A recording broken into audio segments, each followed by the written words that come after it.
At 72 years old, my own husband threw me out of the house and told me I was too unhygienic to live under his roof anymore. Yeah, that was the exact sentence he used. Not we should talk. Not, maybe you should stay somewhere else for a while. No.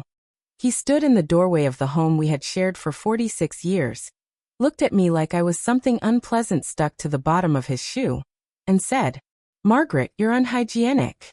You don't belong in this house anymore." I remember the way the morning sunlight hit the hallway behind him. I remember the smell of burnt toast from the kitchen. I remember the sound of the clock ticking on the wall, like it was counting down the last seconds of the life I thought I had. But the thing I remember the most was how calm he looked. Like throwing his 72-year-old wife out of the house was just another chore on his to-do list. My name is Margaret Collins. I'm 72 years old. I spent most of my life believing loyalty and patience were enough to hold a marriage together. Turns out they're not. If you're new here and you enjoy real stories about strength, betrayal, and a little bit of justice, go ahead and subscribe to the channel, because what happened after that morning? Well, let's just say my husband learned the hard way that old women are not as powerless as people think. Now let me tell you how it all started. It was a Tuesday morning when my life cracked open. I woke up earlier than usual, the way older people do. The house was quiet except for the humming refrigerator and the soft rustle of wind outside the kitchen window. My knees ached a little when I stood up. Nothing unusual. At 72, aches are just part of the background music of your life. I made coffee the same way I had every morning for decades. 2 cups. One for me. One for my husband, Richard. But when he walked into the kitchen, he didn't even look at the cup waiting for him. Instead, he wrinkled his nose. Actually wrinkled his nose. "Margaret," he said slowly, like he was speaking to someone who didn't quite understand basic hygiene. "Have you smelled yourself lately?" For a moment I thought I'd misheard him. "Excuse me." He crossed his arms and leaned against the counter, staring at me with this cold, irritated expression I had been seeing more and more over the past year. "You've let yourself go," he said. "The house smells. Your clothes smell. You don't take care of yourself anymore." Now listen. I'm not a perfect woman. But I shower every day. I clean my house. I cook his meals. I spent 40 years raising our son, managing our home, supporting Richard through his career. So hearing that, it felt like someone had slapped me across the face. "Richard," I said quietly, "what are you talking about?" But instead of answering, he sighed dramatically and rubbed his forehead like I was exhausting him. "I can't live like this anymore," he said. That sentence hit harder than the insult. Because it sounded rehearsed. Planned. Like he had practiced saying it. Then he said the words that changed everything. "I want you out of the house." The room went completely silent. I actually laughed a little at first. Not because it was funny, but because the human brain sometimes refuses to accept something that ridiculous. "You're joking," I said. He didn't smile. He didn't blink. "I'm serious," he replied. "You don't belong here anymore." 46 years of marriage. And suddenly I didn't belong. I looked around the kitchen.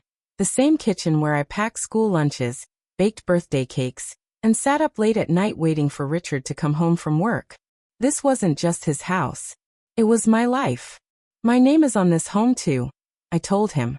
That's when something strange happened. He smirked. Actually smirked. "You might want to double-check that," he said. My stomach dropped. Because in that moment, I realized something terrifying. Richard wasn't just angry. He was confident. Confident enough to throw his elderly wife out like unwanted trash. And that's when he opened the front door, picked up my suitcase, and set it on the porch. Yes, my suitcase. Packed. Which meant he had already decided everything, before I even woke up that morning. "Take it," he said coldly. I stood there frozen, staring at the bag. Then I looked at the man I had loved for most of my life. "Richard, what is this really about?" For just a second, something flickered across his face. Guilt. Fear. Or maybe calculation.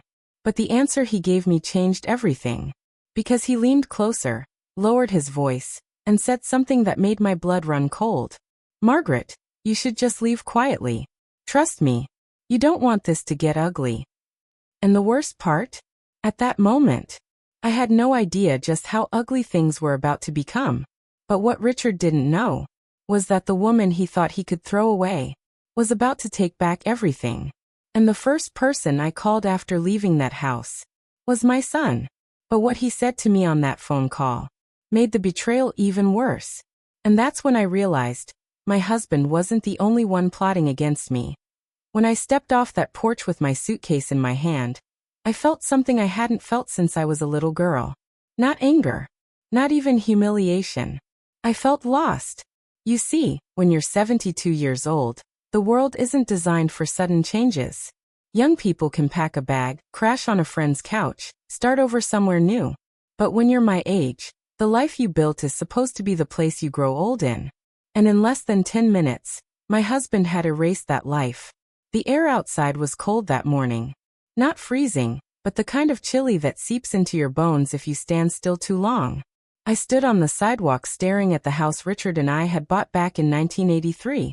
The same house where we raised our son. The same house where we celebrated Christmas every year. The same house where I thought I would spend the rest of my days. And now, I wasn't even allowed inside. Richard had already closed the door behind me. Just like that. 46 years of marriage, shut behind a wooden door. I stood there for a moment, hoping, foolishly, that he might open it again. That he might come outside and say he'd gone too far. But the door stayed closed. That's when I reached into my purse and pulled out my phone. There was only one person I could call. My son, Daniel. Now, I know some of you listening might not have children. But for those of you who do, you understand something important. No matter how old they get, they're still your baby. Daniel was 50 years old now. A grown man with his own house, his own career, his own life. But in my mind he was still the little boy who used to run into the kitchen asking for pancakes shaped like dinosaurs. I pressed his name and waited while the phone rang. Once. Twice. 3 times. Finally he picked up. "Hey Mom." His voice sounded distracted, like he was busy doing something else. "Daniel," I said softly. "I need your help." There was a pause. "What's wrong?" I took a breath and tried to steady my voice. "Your father just threw me out of the house." Silence. Not shocked silence. Not confused silence. Just silence. Not the kind of sigh you give when something terrible happens. The kind of sigh you give when you're tired of hearing about a problem. "Mom," he said, "we've talked about this." My heart dropped into my stomach. "We have?" I asked quietly. "Yes," Daniel replied. "Dad told me things have been difficult." Difficult. That word hit me like a punch. "Daniel," I said slowly, "your father packed a suitcase for me and put it on the porch." Another pause. And then he said something I will never forget for the rest of my life. "Maybe it's for the best." For a moment, I couldn't even speak. "Excuse me." I whispered. "Mom," he continued, his voice calm, too calm. "Dad says you haven't been taking care of yourself. The house isn't clean. You're not really keeping things together anymore." I felt my chest tighten. "So you believe him?" "Mom, I'm not saying he's right," Daniel said quickly. "I'm just saying maybe you two need some space." Space. I was standing on the sidewalk with a suitcase. "Daniel," I said, my voice shaking now, "I have nowhere to go." Another long pause. Then he said the words that broke something inside me. "Maybe you should look into a senior living facility." A senior living facility. My own son was suggesting I move into a retirement home, while my perfectly healthy husband continued living in the house I helped pay for. I felt tears start to burn behind my eyes, but I refused to let them fall. "Not there. Not on that sidewalk." "Daniel," I said quietly, "did your father ask you to say that?" "No," he replied too quickly. "I just think it might be time for a change." A change. Yes. A change had definitely happened. But it wasn't the one he thought. Because in that moment, standing outside the home I had lost and listening to my own son take his father's side, something inside me shifted.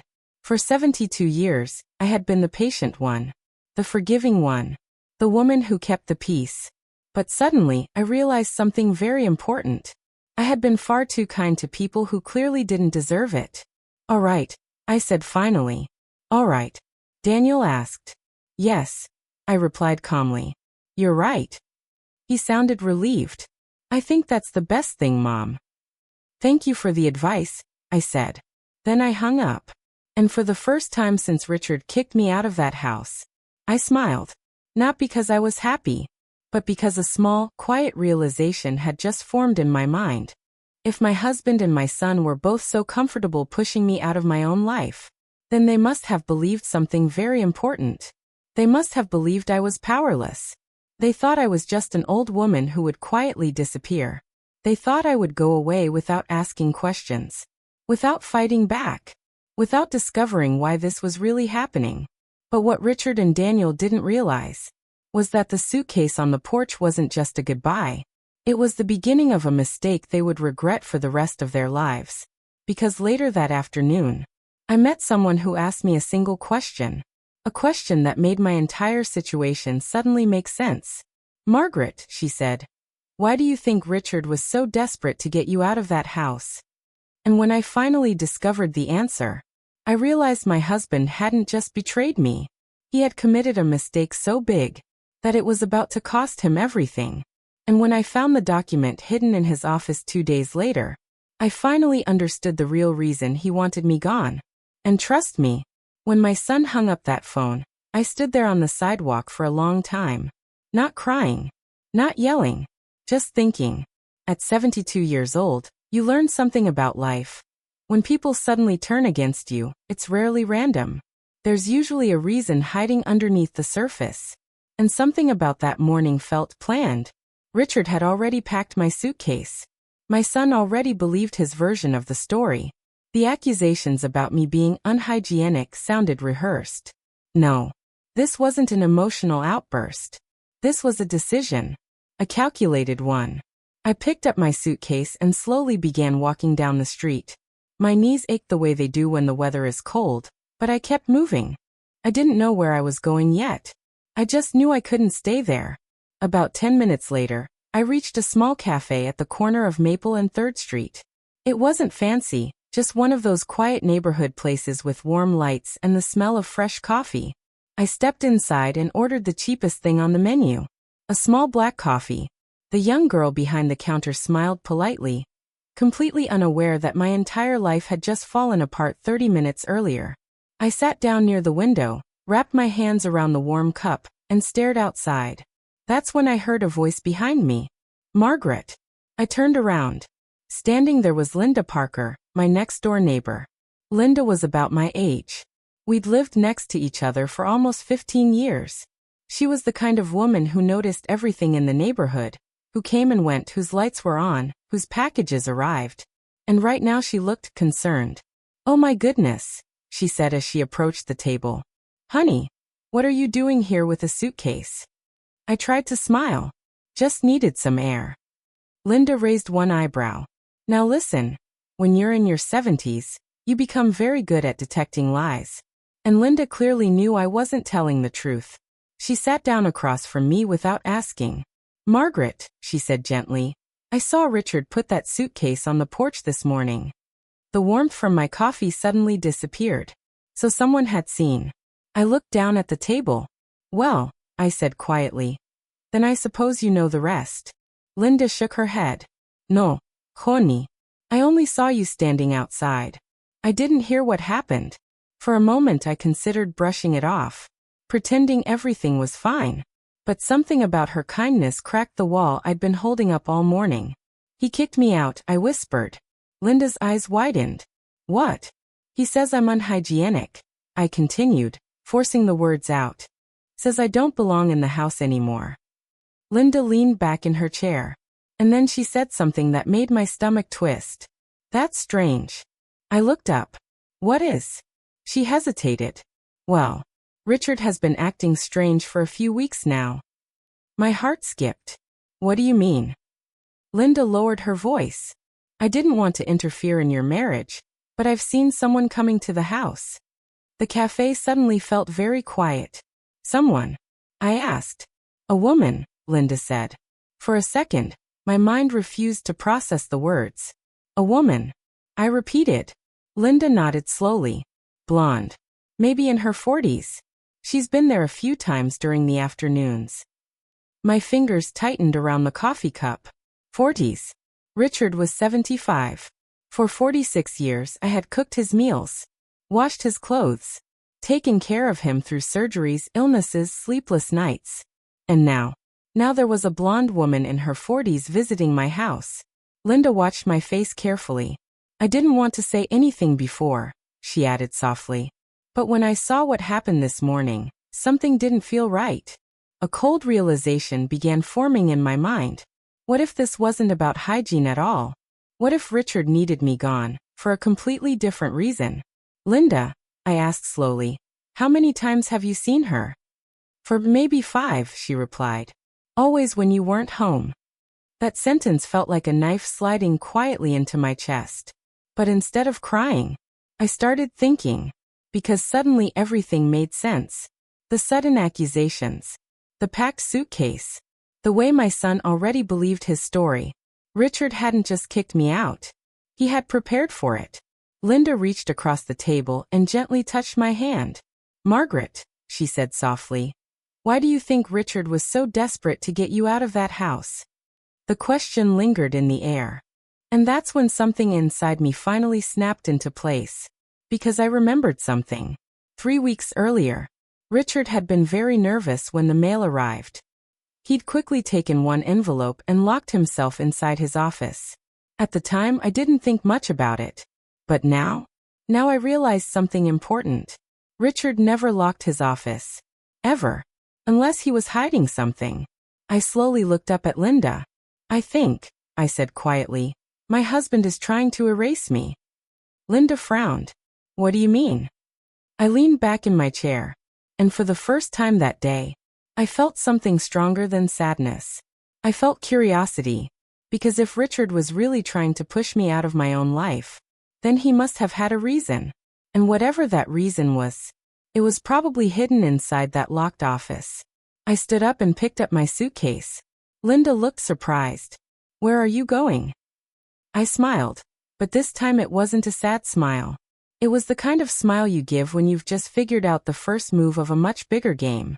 I'm going to find out, I said. Because if Richard thought he could throw me away after 46 years, then he clearly didn't know his wife as well as he thought. And what I discovered 2 nights later, hidden inside a drawer in his office, was a document that explained everything. But it also revealed something even worse. My husband hadn't just betrayed me. He had been planning something behind my back for months. Something that would have left me with nothing. And when I read the first line of that document, I realized Richard wasn't just cruel. That night I didn't go back to the house. Not yet. Linda insisted I stay at her place for a few days. She had a small guest room, nothing fancy, just a bed, a lamp, and a dresser. But after standing on the sidewalk with a suitcase all morning, it felt like a palace. Still, I barely slept, because my mind kept replaying one question. Why was Richard so desperate to get rid of me? 46 years of marriage doesn't just disappear overnight without a reason. People don't suddenly wake up and decide their spouse is unhygienic after decades together. No, that accusation was just an excuse. A cover story, which meant something bigger was hiding underneath it. And the more I thought about it, the more one memory kept coming back to me. That envelope. 3 weeks earlier, the mail had arrived like it always did. I was in the kitchen making tea when Richard walked in, picked up the stack, and began flipping through it. Bills. Advertisements. A catalog. Then suddenly he froze. There was a white envelope in his hand. No return address. Just his name printed neatly across the front. I remember asking casually, "What's that?" And for a split second, just a tiny moment, I saw panic flash across his face. Then he quickly smiled. "Oh, nothing important," he said. But instead of putting it on the counter with the rest of the mail, he took it straight into his office and closed the door. And that's when something unusual happened. I heard the lock click. Now listen carefully. Richard had owned that office for 20 years. He had never locked that door. Not once. At the time I ignored it. But now, sitting in Linda's guest room at 2 in the morning, that memory felt different. It felt like a clue. The next morning, I woke up with a strange feeling in my chest. Not sadness. Not fear. Something else. Determination. I waited until around noon, when I knew Richard would be out playing golf. Tuesdays were his golf days, they had been for years. Linda drove me back to the neighborhood, but we didn't stop directly in front of the house. Instead, she parked 2 streets away. "You sure about this?" she asked. I nodded. "I'm not breaking in," I told her. "It's still my house." At least, legally, I believed it was. My heart pounded as I walked down the familiar sidewalk toward the front door. For decades I had entered that house without thinking. Now it felt like I was approaching a stranger's property. I reached into my purse and pulled out my key. For a moment I was afraid it wouldn't work. But when I slid it into the lock and turned it, the door opened. Just like it always had. The house was quiet. Too quiet. No television. No footsteps. No Richard. I stepped inside slowly, taking in the living room, the kitchen, the hallway. Everything looked exactly the same. Except one thing. My photographs were gone. The framed pictures that used to sit on the shelf, pictures of me and Daniel, pictures of family vacations, had disappeared. Only Richard's golf trophies and his photos remained. That hurt more than I expected. But I didn't let myself dwell on it. Instead, I walked straight down the hallway to the one place I needed to check. Richard's office. The door was closed. I pushed it open. The room smelled faintly of his cologne and old paperwork. His desk sat in the center, perfectly organized the way he liked it. Drawers neatly aligned. Papers stacked. But I wasn't looking for neatness. I was looking for secrets. I sat down in his chair and opened the first drawer. Pens. Notebooks. Nothing unusual. Second drawer. Receipts. Old bank statements. Still nothing. Then I opened the bottom drawer. And there it was. A large manila folder. My heart began beating faster. I pulled it out and laid it on the desk. Inside were several documents. Legal documents. The first page had bold letters across the top. Property transfer agreement. My stomach tightened. I started reading. The document explained that Richard intended to transfer full ownership of the house to someone named Emily Carter. I blinked. Emily Carter. I had never heard that name before. But when I turned the page, my hands started shaking. Because there was a photograph attached to the paperwork. A blonde woman. Early 40s. Smiling beside Richard. My chest felt like it had been crushed. Linda's words echoed in my head. Blonde. Maybe in her 40s. Emily Carter. The woman who had been visiting my house. The woman Richard planned to give our home to. But the worst part was the next paragraph. The agreement required one condition before the transfer could happen. Richard had to prove that I was no longer living in the home. My breath caught. Suddenly everything made sense. The accusations. The suitcase. The humiliation. Richard hadn't kicked me out because I was unhygienic. He kicked me out because he needed the house legally empty. Empty of me. I stared at the document in silence. 46 years of marriage. And this was how he planned to end it. By erasing me. By giving our home to another woman. But as I continued reading, I noticed something Richard clearly hadn't realized. Something that made a slow smile spread across my face. Because in his rush to replace me, my husband had made a very expensive legal mistake. One that could cost him the house, his reputation, and possibly even his freedom. And when I showed that document to a lawyer the very next morning, he said something that changed everything. "Mrs. Margaret," he told me, leaning back in his chair, "your husband may have just handed you the strongest case I've seen in 20 years. And that's when I realized, that night after finding the documents in Richard's office, I didn't take anything. I didn't photograph them. I didn't touch a single page. Instead, I carefully put the folder back exactly where I found it. You see, when you reach my age, you understand something important about revenge. Patience is more powerful than anger. Richard thought he was clever.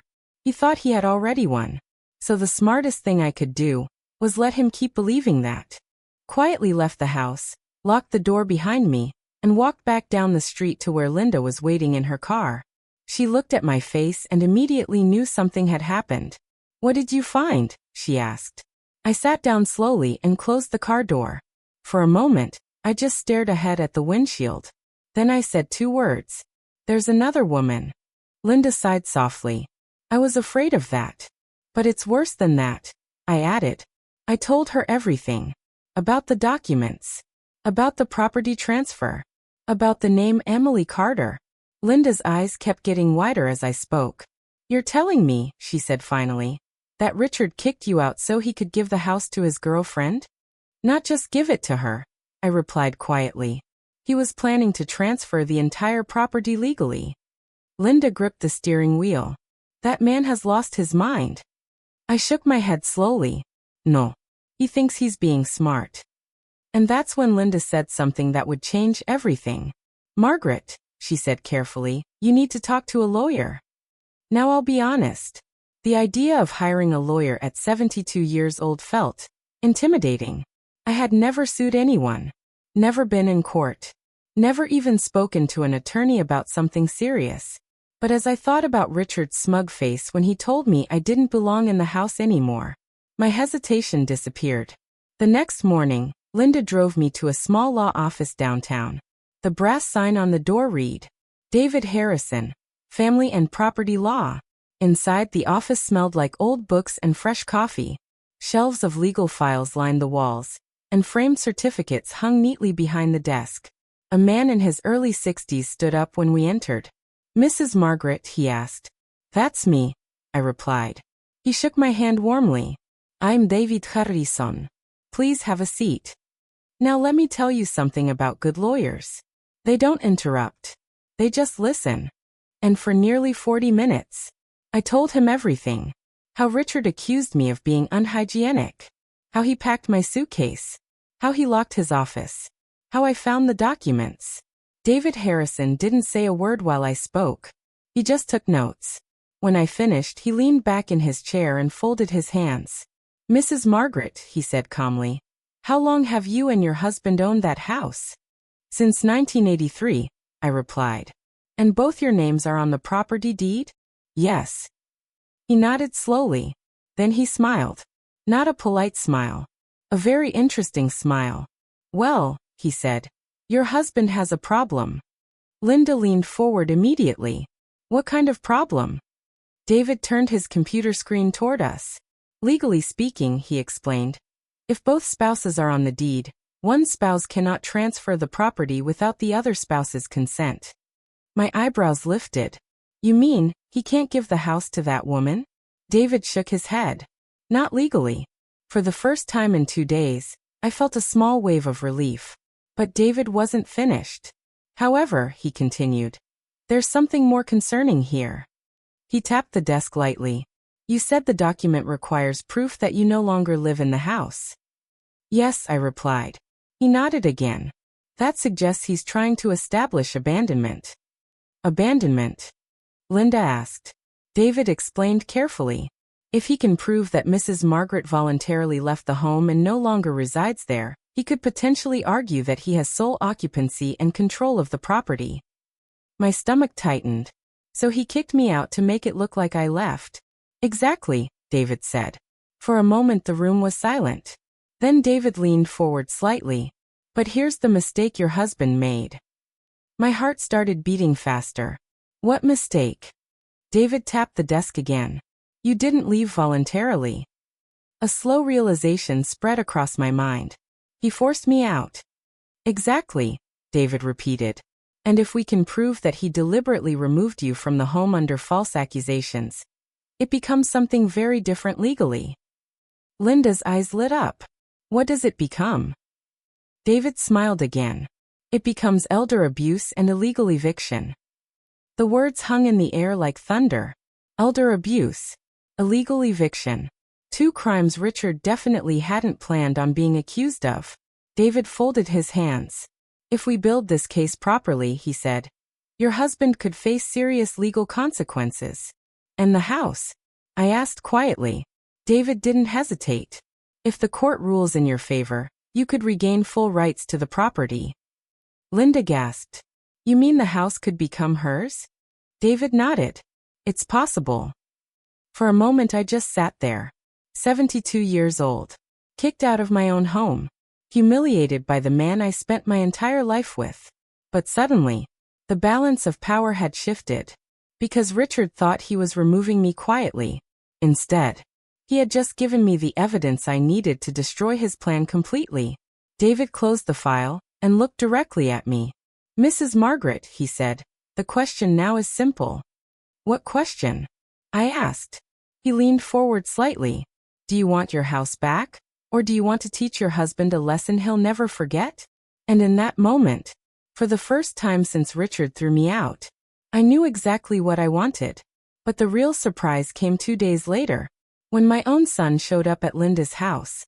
And what he said next, 2 days after meeting with the lawyer, I started to feel something I hadn't felt since the morning Richard threw me out. Control. For the first time, I understood the game that was being played. And more importantly, I knew how to win it. Mr. Harrison had already started preparing documents. He explained that cases like mine required careful timing. We couldn't rush. 2 days after meeting with the lawyer, I started to feel something I hadn't felt since the morning Richard threw me out. Control. For the first time, I understood the game that was being played. And more importantly, I knew how to win it. Mr. Harrison had already started preparing documents. He explained that cases like mine required careful timing. We couldn't rush. "Let your husband think everything is working," he told me. "The moment people think they've won, they make mistakes." So that's exactly what I did. I stayed quiet. I didn't call Richard. I didn't go back to the house. I let him believe I had disappeared. But on the third afternoon, something happened that I didn't expect. I was sitting in Linda's kitchen helping her slice apples for a pie when there was a knock at the front door. Linda wiped her hands on a towel. "Are you expecting someone?" I shook my head. "No." She walked over and opened the door. And then I heard a voice that made my heart drop. "Mom." "Daniel." My son was standing in the doorway. For a moment, I couldn't move. He stepped inside slowly, looking around the room like he wasn't sure what he would find. When his eyes finally landed on me, his expression changed. "Mom, there you are." I folded my hands together on the table. "I've been here." He walked closer, rubbing the back of his neck the way he used to when he was nervous as a kid. "Dad said you left town," he said. Linda raised an eyebrow immediately. "Left town?" she repeated.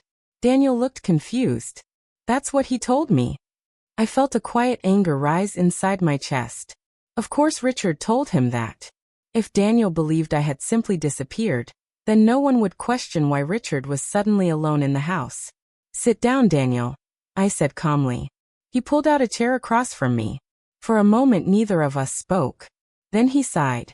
"Mom, look, I know things got messy the other day." Messy. That word stung more than I expected.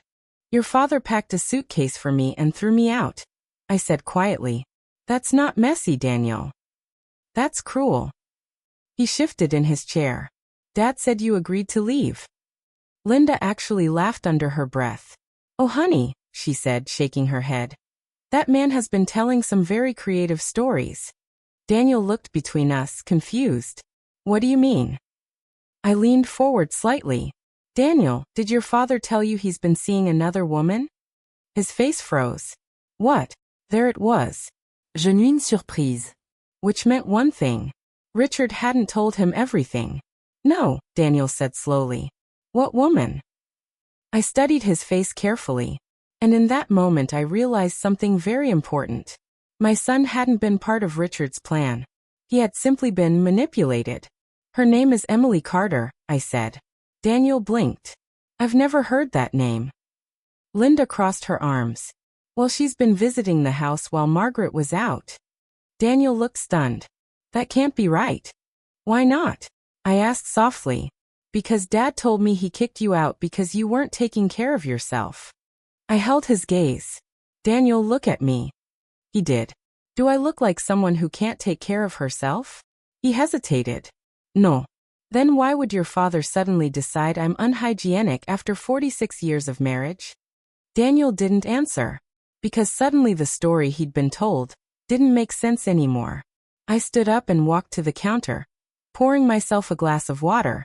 Then I turned back to him. "There's something else you should know." What? He asked. I found documents in your father's office. His eyebrows lifted. What kind of documents? Property transfer papers. The room went quiet.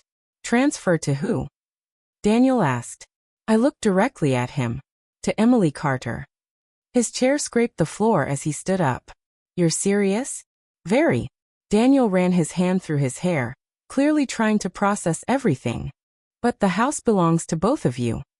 Exactly, I said. And that's why your father needed me gone. Daniel stared at the floor. The pieces were finally starting to fall together in his mind. Mom, he said slowly.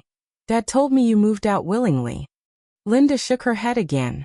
Your father is trying to cover his tracks. Daniel looked back at me. His expression completely different now. Guilt. Confusion. Anger. All this time, he muttered. I walked over and gently placed my hand on his shoulder. You believed him because he's your father, I said softly. That's not your fault. But it is, he said quietly. Because suddenly he understood something important. He had abandoned me when I needed him most. And now he was starting to see the truth. But what Daniel didn't realize yet was that his sudden visit had just given me an idea. A very powerful idea. Because if Richard had been lying to everyone about what happened, then the one person who could destroy those lies completely was sitting right in front of me. My own son. I slowly returned to my chair and looked at him carefully. Daniel, I said calmly. Yes. How would you feel about helping me get the house back? He frowned slightly. What do you mean? I folded my hands together on the table. Your father thinks I'm alone. He thinks no one will question his story. Daniel nodded slowly. That's probably true. But what if, I continued, his own son told the court what really happened? Daniel's eyes widened. You're taking Dad to court? I held his gaze. Not just court. I said quietly, I'm going to make sure he never does something like this again. And when Daniel heard the full plan Mr. Harrison had prepared the next morning, even he couldn't believe how serious the consequences for Richard could become. Because what my husband did wasn't just betrayal anymore. It was a crime. The next morning, Daniel came with me to meet Mr. Harrison. I could tell he barely slept that night.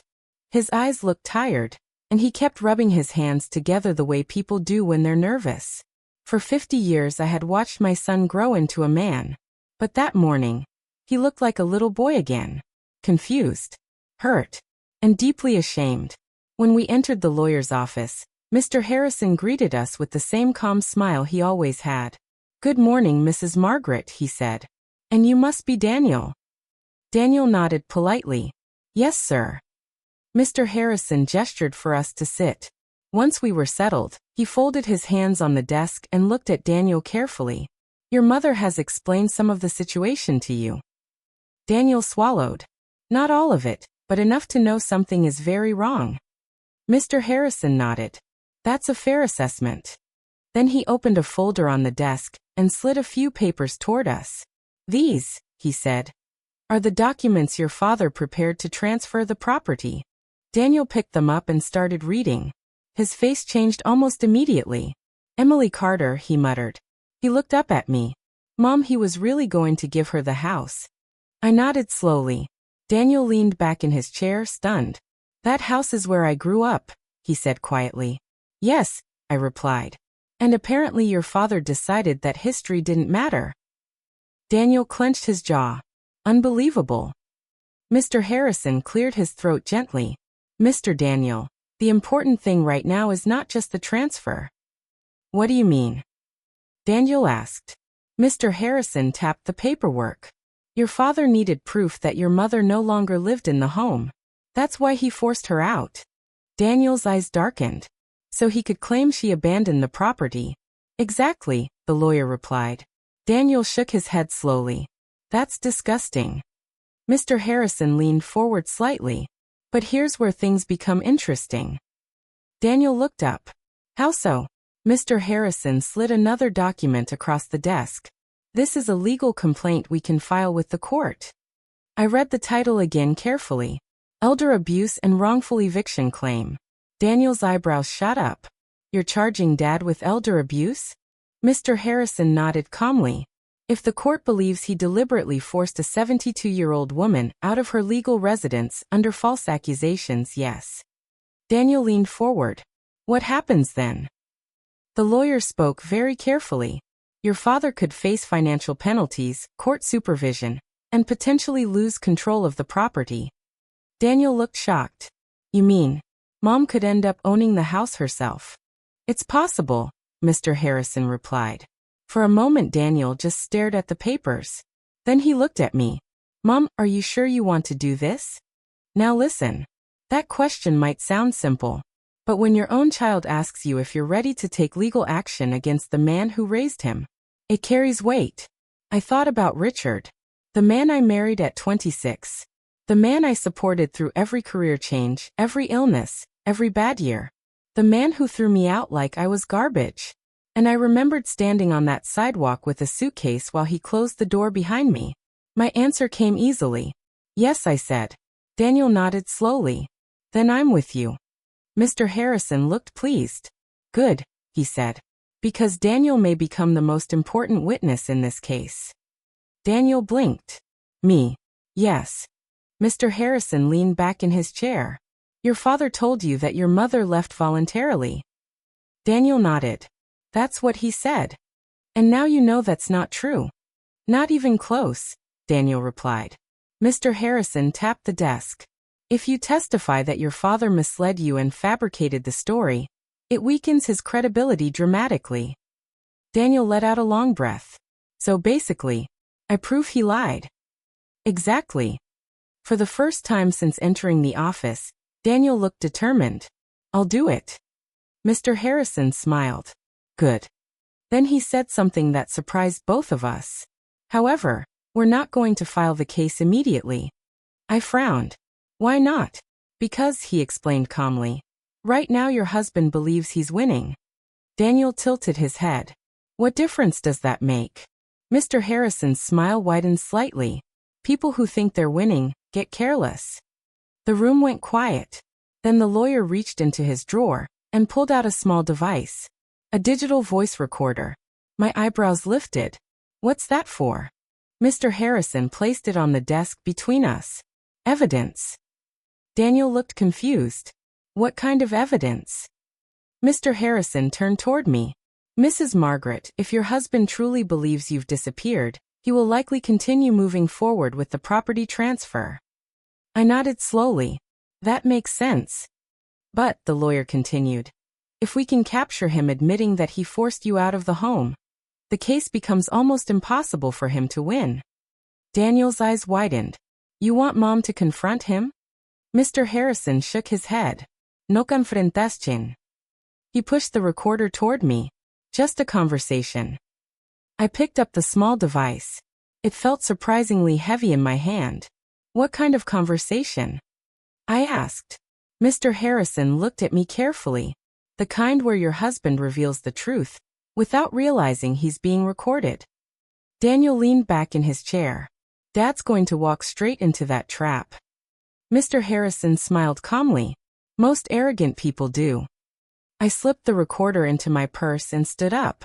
For the first time since this nightmare began, I felt powerful, because Richard believed he had removed me from the board. But in reality, the game had only just begun. And that evening, when I finally walked back into the house to speak with him face to face, my husband made a mistake that sealed his fate. A mistake he couldn't take back. And the entire conversation was captured on that tiny recorder in my purse. That evening, I stood outside the house again.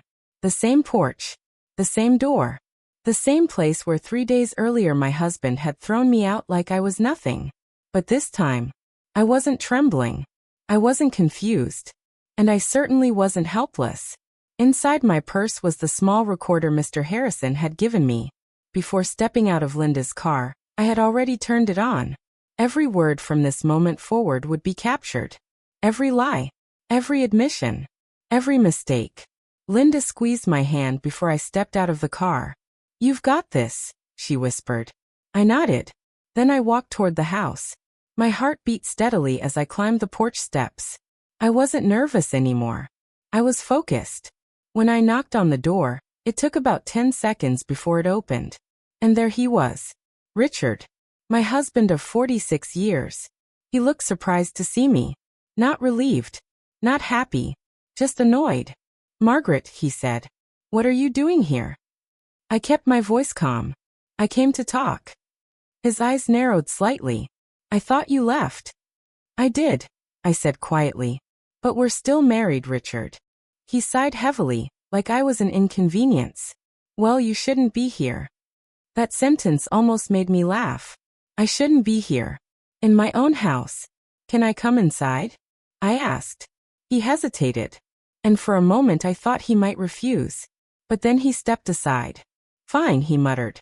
I walked into the living room slowly, taking in the same space where I had spent nearly half my life. Except now something was different. The house didn't feel like home anymore. It felt like a stage, where Richard was about to expose himself. He sat down in his recliner and crossed his arms. So he said, "What do you want?" I sat on the couch across from him. "I want to understand something." "What?" "Why you kicked me out." He rolled his eyes immediately. "Margaret, we already talked about this." "No." Y replica calmly. "You talked." I listened. His expression hardened. "I told you. You weren't taking care of yourself." I tilted my head slightly. "Richard, we've been married 46 years. So if I suddenly became unhygienic, like you claim, wouldn't that mean I needed help?" He frowned. "What are you implying?" "I'm implying that husbands usually support their wives." He scoffed. "Don't play victim now." There it was. The arrogance Mr. Harrison predicted. "You packed my suitcase," I said. "You put it on the porch." "Yes," he replied. "So let's stop pretending I chose to leave." Richard leaned forward slightly. "Look, Margaret, things have changed." "How?" "I'm tired," he said bluntly. "I want a different life." There it was. Not hygiene. Not concern. Just selfishness. A different life, I repeated. Yes. And does that life include Emily Carter? For the first time Richard's face froze. Then he laughed nervously. "I don't know what you're talking about." I leaned back on the couch. "You should lock your office drawer better." His face drained of color. "You went into my office?" "It's my house too." For a few seconds he didn't say anything. Then his voice changed. Colder. "So you saw the papers?" "Yes." He leaned back again, clearly realizing the secret was out. "Well," he muttered. "Then there's nothing left to hide." And that was the moment the truth started pouring out. "I'm done with this marriage," he said bluntly. "After 46 years?" I asked quietly. "Yes." "For a woman half your age?" He shrugged. "Emily understands me." I almost laughed at that. "Oh really?" "Yes." "And that's why you needed me gone." Richard didn't even try to deny it. "I couldn't move forward with Emily while you were still here." "So you threw me out?" "Yes." Just like that. 46 years reduced to a single word. "Yes." I nodded slowly. "And the property transfer?" He smirked slightly. "Well, once the house is legally mine alone, Emily and I will move in together." The confidence in his voice was almost impressive. "Richard," I said gently, "you do realize the house belongs to both of us." He waved his hand dismissively. "Not for long." That sentence echoed in the room. Not for long. And in that moment, I knew we had everything we needed. Because Richard had just confessed to the entire plan. On record. I stood up slowly. "Well," I said calmly. "Thank you for explaining everything." He frowned. "That's it?" "Yes." "You're not going to argue?" I shook my head. "No." Richard smirked again. "Good. Maybe this will finally be peaceful." I walked toward the door. But just before leaving, I turned back. "Oh, Richard." "What?" "You might want to start saving money." His eyebrows pulled together. "Why?" I smiled. "Because lawyers are expensive." Then I walked out of the house.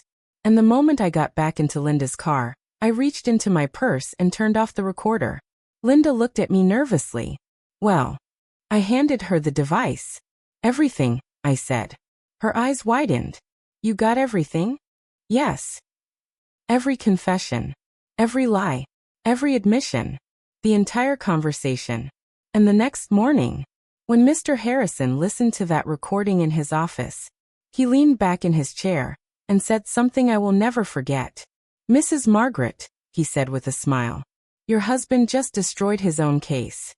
But what happened 1 week later, when Richard received the official court notice, was even more satisfying than I expected, because the moment he realized what I had done, his confidence disappeared completely. 1 week later, Richard's world finally started to fall apart.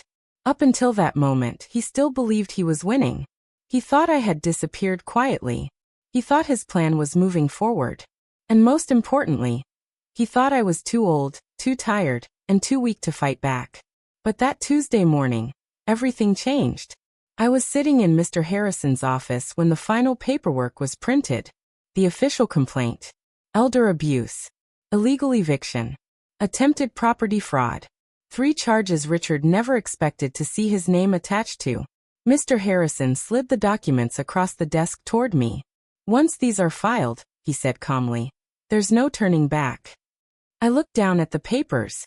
For 46 years, I had protected Richard, defended him, excused his behavior when he was rude or selfish. But now, I saw him clearly. The man who threw his 72-year-old wife onto the street so he could move a younger woman into her home. I picked up the pen and signed. Just like that, the case began. Later that afternoon, a court officer delivered the notice directly to Richard's house. Now I wasn't there to see it in person, but Daniel was. And what he told me later was something I will never forget. According to Daniel, the officer knocked on the door around 3 in the afternoon. Richard answered, probably expecting a package or some junk mail. Instead, the officer handed him a thick envelope. "You've been served," the man said. Richard frowned. "Served with what?" "Legal notice," the officer replied. Daniel said his father laughed at first. Actually laughed. "Must be some mistake," Richard said. But when he opened the envelope, the smile disappeared. Daniel told me he watched his father read the first page, then the second, then the third. By the time he reached the words elder abuse complaint, Richard's face had gone completely pale. "What is this?" he demanded. Daniel shrugged. "You tell me." Richard flipped through the papers frantically. "This is ridiculous," he snapped. "Your mother can't do this." Daniel crossed his arms. "She already did." Richard looked up sharply. "You knew about this?" "Yes." "And you didn't warn me?" Daniel's voice became colder than I had ever heard it before. "No, that. I didn't." For the first time in years, Richard was the one losing control. "You're taking her side?" he said angrily. Daniel didn't hesitate. "She's my mother." Richard slammed the papers onto the table. "This is absurd. I didn't abuse anyone." Daniel stared directly at him. "You threw a 72-year-old woman out of her own house." "I asked her to leave," Richard snapped. Daniel shook his head slowly. "No, that. You packed her suitcase. You put it on the porch. And you told everyone she left voluntarily." Richard's jaw tightened. "Well, she did leave." Daniel looked at him quietly. Then he said the one sentence that made the entire room go silent. "We have a recording." Richard froze. "What?" Daniel leaned forward slightly. "You confessed everything." The color drained from Richard's face again. "You're bluffing." "No," Daniel said calmly. "You told Mom you kicked her out so you could give the house to Emily." For several seconds Richard didn't speak. Then he whispered something Daniel barely heard. "That stupid recorder." Daniel's eyes narrowed. "So it's real." Richard realized his mistake immediately. But it was too late. He had just confirmed the recording existed. Daniel told me later that his father looked like a man whose entire future had just collapsed. "Dad," Daniel said quietly, "why would you do something like this?" Richard didn't answer. Because there was no good answer. The truth was simple. Greed, selfishness, and arrogance. 3 things that had finally caught up with him. Later that evening, Mr. Harrison called me with an update. "Well," he said, sounding amused, Your husband has already contacted 2 lawyers. 2. I asked. Yes. And neither one liked what they saw. I smiled softly. Why not? Because the recording makes the case extremely difficult for him. Mr. Harrison paused before adding one more thing. In fact, one of those lawyers suggested he consider settling before this goes to court. Settling. I repeated. Yes. Meaning he gives you what you want before a judge forces him to. For a moment I sat quietly. After everything Richard had done, the house, the humiliation, the betrayal, justice was finally catching up with him. But the most shocking moment hadn't happened yet. Because 3 days later, Richard himself showed up at Linda's house. And when I opened the door, the arrogant man who threw me out of my home was gone. In his place was someone who looked desperate. And the first thing he said to me was something I never thought I would hear. Margaret, we need to talk. 3 days after Richard received the court notice, he came to Linda's house. I remember the moment clearly. It was late afternoon. The sun was beginning to set, and the kitchen smelled like the cinnamon cookies Linda had just taken out of the oven. For the first time in weeks, I felt calm, peaceful even, because I knew something Richard didn't. The truth was already on record, and the law was finally on my side. Then there was a knock at the door. Linda looked at me from across the kitchen. You expecting someone? I shook my head slowly. No. She walked toward the door and opened it. And then I heard a voice I recognized immediately. Is Margaret here? Richard. Linda stepped aside just enough for me to see him standing on the porch. But something about him looked different.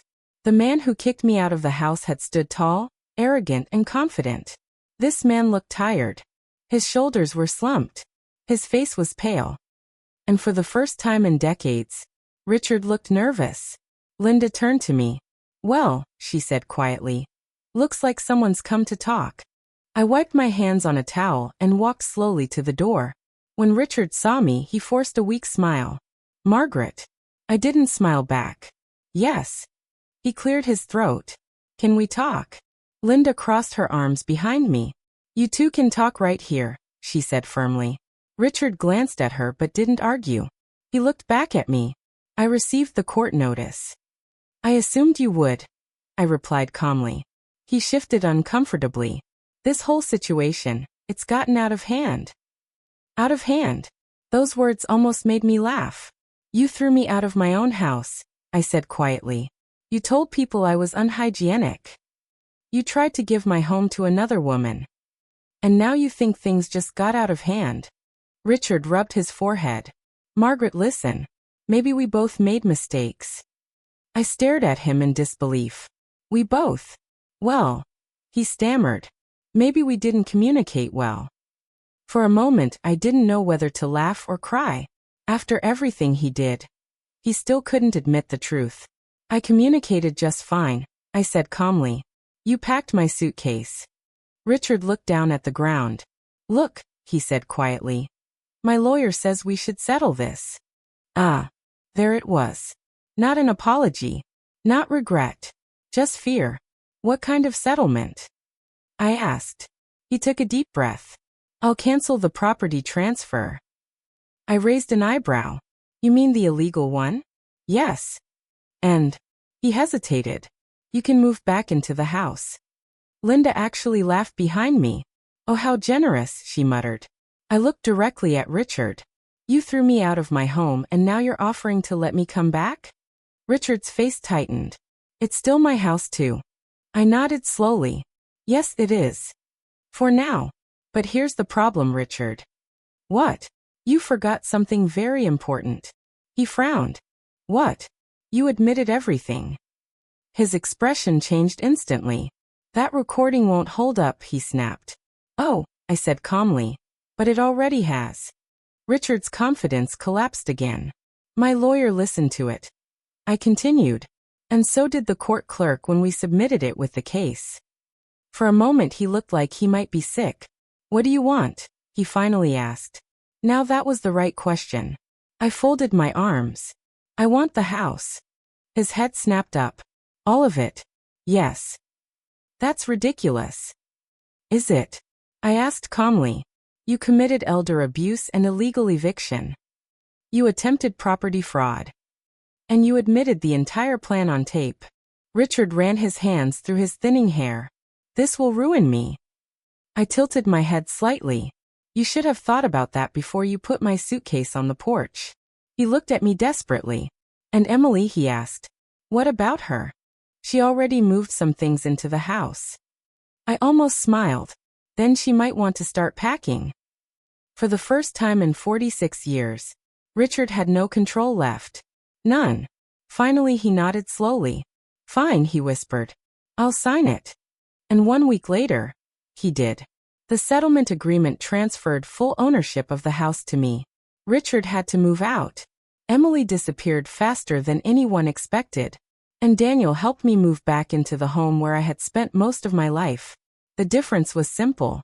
This time, it was truly my house. A few months later, I renovated the guest room and turned it into a small reading space. Linda visits often. Daniel comes for dinner every Sunday.